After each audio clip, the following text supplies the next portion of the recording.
So, hello guys. Hello everyone. My name is Arif Abdillah and I'm from 2021C. So, this video I would like to telling you about my understanding uh, about the video that tells me about suprasegmental stress. Uh, so let's go. So, in this lecture of English, suprasegmental or stress, the focus was primarily on stress phenomena, although it briefly touched on tonal phenomena. Suprasegmentals are phonological features beyond individual speech sounds segments and include aspects of such as stress and pitch variation. I think there are seven points here. The first point is stress in English, and there are sub points in stress in English. There are three sub points. The first is stress in English refers to the emphasis or force with which a syllable is pronounced within a word or a sentence. And the second sub point is stress syllables are typically louder, maybe on a higher pitch, and can sometimes be longer than unstressed syllables. The last point is the placement of stress can affect the meaning and pronunciation of words and sentences. Move to the next one is types of stress phenomena. There are three subpoints here. The first is lexical stress. The placement of stress can lead to lexical differences distinguishing words in terms of meaning or word class. For example, contrast noun versus contrast verb.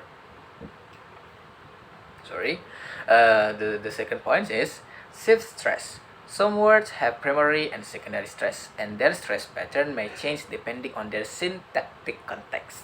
For example, Chinese predicative versus a Chinese guide attributive. And the last point is weakening. English features the centralization or weakening of vowels in unstressed syllables, resulting in weak forms of certain function words. For example, their strong form versus their weak form. The third point is suprasegmental differences in British and American English. So there are four sub-points here. The first is differences in stress placement in long words of French origin. For example, ballet, garage, carriage.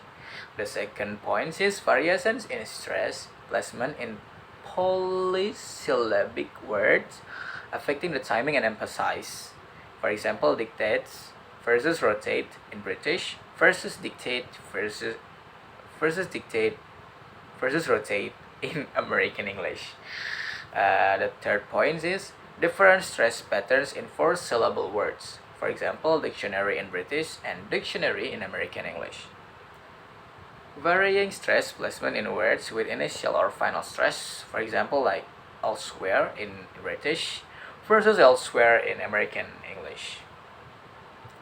So the fourth point is stress timing in English. English is considered a stress-timed language, where the timing of syllables within words and utterances is not equal.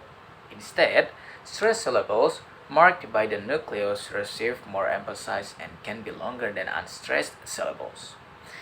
The last point of stress timing in English is stress timing can be contrasted with syllable timing, as demonstrated in Italian, where syllables have nearly equal durations.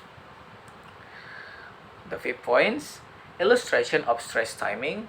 The example, many intelligent students go to Marburg, shows the stress timing in English, with the stress syllables to and ma noticeably longer and more prominent. Sixth, influence of stress timing on language accents. There are two subpoints here. The first point is stress timing explains why speakers of syllable-timed languages like Italian might sound unusual when speaking English, as syllables tend to have equal lengths in their native language. The second point is similarly, English speakers might sound different when speaking syllable-timed language. uh,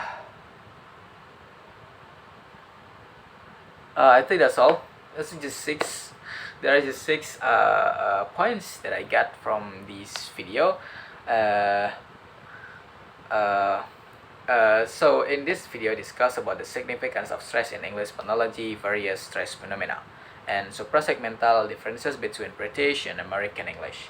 It also touched on the contrast between stress-timed and syllable-timed languages, and briefly mentioned tonal phenomena in English.